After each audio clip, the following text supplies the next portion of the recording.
ಪ್ರೀತಿ ವೀಕ್ಷಕರೇ, nature life DK YouTube ಚಾನೆಲ್ಗೆ ಸ್ವಾಗತ. ಇವತ್ತು ನಾವು ಬಾದಾಮಿ ಸೇವನೆಯಿಂದ ನಮ್ಮ ಆರೋಗ್ಯಕ್ಕೆ ಆಗುವ ಲಾಭಗಳೇನು ಹಾಗೂ ಅದನ್ನು ಯಾವ ಕ್ರಮದಲ್ಲಿ ಸೇವನೆ ಮಾಡಬೇಕು ಎಂಬುದನ್ನ ತಿಳಿದುಕೊಳ್ಳೋಣ. ಅದಕ್ಕೂ ಮೊದಲು ನನ್ನ ಚಾನೆಲ್ ಸಬ್ಸ್ಕ್ರೈಬ್ ಆಗದೆ ನೋಡ್ತಾ ಇರುವವರು ಪ್ಲೀಸ್ ಚಾನೆಲ್ ಅನ್ನ ಸಬ್ಸ್ಕ್ರೈಬ್ ಮಾಡ್ಕೊಳ್ಳಿ. ಬಾದಾಮಿಯಲ್ಲಿ ಹಲವಾರು ಅಗತ್ಯ ಪೋಷಕಾಂಶಗಳಿವೆ. ಅವುಗಳು ಯಾವುದೆಂದರೆ ಉತ್ತಮ ಪ್ರಮಾಣದ ಕರಗುವ ನಾರು, ಪ್ರೋಟೀನ್, ವಿಟಮಿನ್ ಎ, ಮೆಗ್ನೀಷಿಯಂ ಹಾಗೂ ಇತರ ಪೋಷಕಾಂಶಗಳಿವೆ. ಇವೆಲ್ಲವೂ ಒಣ ಬಾದಾಮಿಯಲ್ಲಿ ಸಿಗುವುದಕ್ಕಿಂತ ಹೆಚ್ಚಾಗಿ ನೆನೆಸಿಟ್ಟ ಹಸಿ ಬಾದಾಮಿಯಲ್ಲಿ ಸಿಗುತ್ತದೆ.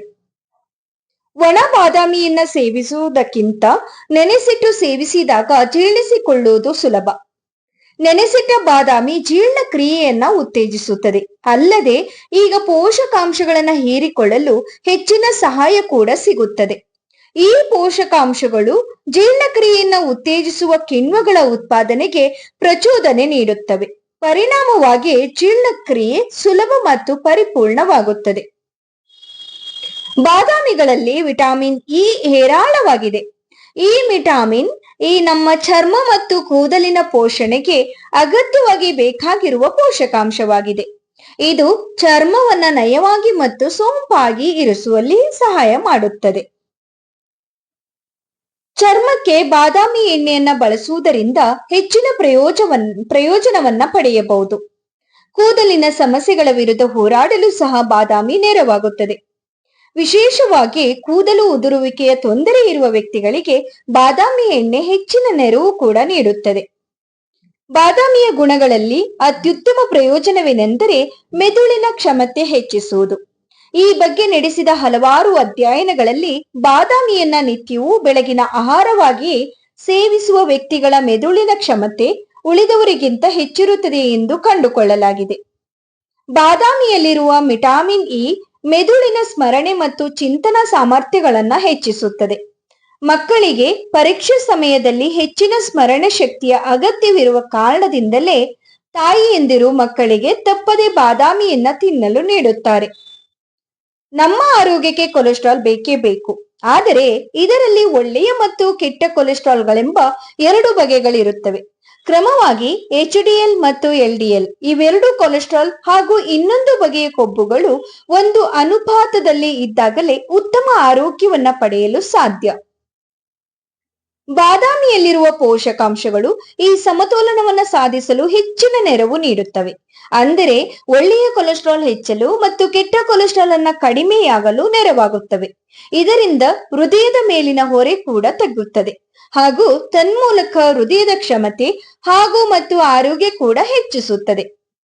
ವಿಶೇಷವಾಗಿ ಅಧಿಕ ರಕ್ತದ ಒತ್ತಡ ತೊಂದರೆ ಇರುವ ವ್ಯಕ್ತಿಗಳು ನಿತ್ಯವೂ ರಾತ್ರಿ ನೆನೆಸಿಟ್ಟ ಬಾದಾಮಿಯನ್ನ ಬೆಳಿಗ್ಗೆ ಸೇವಿಸುವ ಮೂಲಕ ಅಧಿಕ ರಕ್ತದ ಒತ್ತಡವನ್ನು ಕಡಿಮೆ ಆಗುತ್ತದೆ.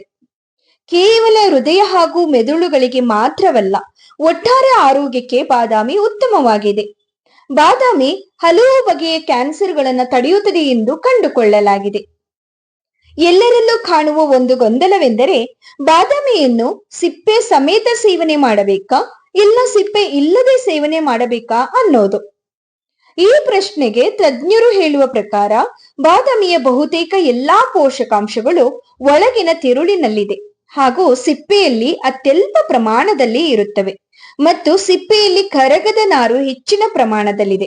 ಹಾಗಾಗಿ ಸಿಪ್ಪೆ ಸಹಿತ ತಿನ್ನುವುದು ಉತ್ತಮವೇ, ಆದರೂ ಅದು ಕಡ್ಡಾಯವಲ್ಲ. ಸಿಪ್ಪೆ ನಿವಾರಿಸಿ ತಿನ್ನುವುದರಿಂದ ಹೆಚ್ಚಿನ ನಷ್ಟವೇನೂ ಇಲ್ಲದ ಕಾರಣ ಹಾಗೂ ಸಿಪ್ಪೆಯ ಮೂಲಕ ಸಿಗಬಹುದಾದ ಕರಗದ ನಾರಿನ ಅಂಶ ಬೇರೆ ಆಹಾರದ ಮೂಲಕವೂ ಸಿಗುವ ಸಾಧ್ಯತೆ ಹೆಚ್ಚಿರುವ ಕಾರಣ ಸಿಪ್ಪೆಯನ್ನು ತೆಗೆದು ತಿನ್ನಬೇಕು. ಪ್ರತಿದಿನ ನೀವು 2ರಿಂದ 3 ನೆನೆಸಿದ ಬಾದಾಮಿಯನ್ನು ತಿನ್ನುವ ಅಭ್ಯಾಸವನ್ನ ಇಟ್ಟುಕೊಳ್ಳಿ. ಮಕ್ಕಳಿಗೂ ಕೂಡ ನೀಡಿ. ಅತಿಯಾದರೆ ಅಮೃತವೂ ಕೂಡ ವಿಷವಾಗುತ್ತದೆ ಎಂಬುದು ಎಲ್ಲಾ ಸಂದರ್ಭದಲ್ಲೂ ನೆನಪಿಸಿಕೊಳ್ಳಬೇಕಾದ ಒಂದು ವಾಕ್ಯ. ಹಾಗಾಗಿ ತಿನ್ನುವ ವಿಷಯದಲ್ಲಿ ಹಿತವಾಗಿ ಮಿತವಾಗಿ ತಿನ್ನಿ, ಆರೋಗ್ಯಕ್ಕೆ ಒಳ್ಳೆಯದು ಎಂದು ಒಂದೇ ಸಾರಿ ಕೂಡ ಸೇವನೆ ಮಾಡುವುದು ಅನಾರೋಗ್ಯಕ್ಕೆ ಕಾರಣವಾಗಬಹುದು. ಈ ಟಿಪ್ಸ್ ನಿಮ್ಗೆ ಇಷ್ಟ ಅನ್ಸಿದ್ರೆ ಪ್ಲೀಸ್ ವಿಡಿಯೋಗೊಂದು ಲೈಕ್ ಕೊಡೋದನ್ನ ಮರಿಬೇಡಿ. ಪ್ಲೀಸ್ ಲೈಕ್ ಮಾಡಿ, ಹಾಗೆ ಫ್ರೆಂಡ್ಸ್ ಫ್ಯಾಮಿಲಿ ಜೊತೆ ಶೇರ್ ಮಾಡ್ಕೊಳ್ಳಿ. ಸಬ್ಸ್ಕ್ರೈಬ್ ಆಗದೆ ನೋಡ್ತಾ ಇರೋರು ಪ್ಲೀಸ್ ಚಾನಲ್ ಅನ್ನ ಸಬ್ಸ್ಕ್ರೈಬ್ ಮಾಡ್ಕೊಳ್ಳಿ. ತುಂಬಾ ಜನ ಹಾಗೆ ನೋಡ್ತಾ ಇದ್ದೀರಾ, ಪ್ಲೀಸ್ ಚಾನಲ್ ಅನ್ನ ಸಬ್ಸ್ಕ್ರೈಬ್ ಮಾಡ್ಕೊಳ್ಳಿ. ಪಕ್ಕದಲ್ಲಿರುವ ಬೆಲ್ ಐಕನ್ ಪ್ರೆಸ್ ಮಾಡಿ ಆಲ್ ಅಂತ ಕ್ಲಿಕ್ ಮಾಡಿದ್ರೆ ನನ್ನ ಯಾವ ವಿಡಿಯೋ ಕೂಡ ಮಿಸ್ ಆಗಲ್ಲ. ನಿಮ್ಮ ಅನಿಸಿಕೆಯನ್ನ ಕಮೆಂಟ್ ಮಾಡಿ. ಎಲ್ರಿಗೂ ಈ ವಿಡಿಯೋ ನೋಡಿದಕ್ಕಾಗಿ ಧನ್ಯವಾದ.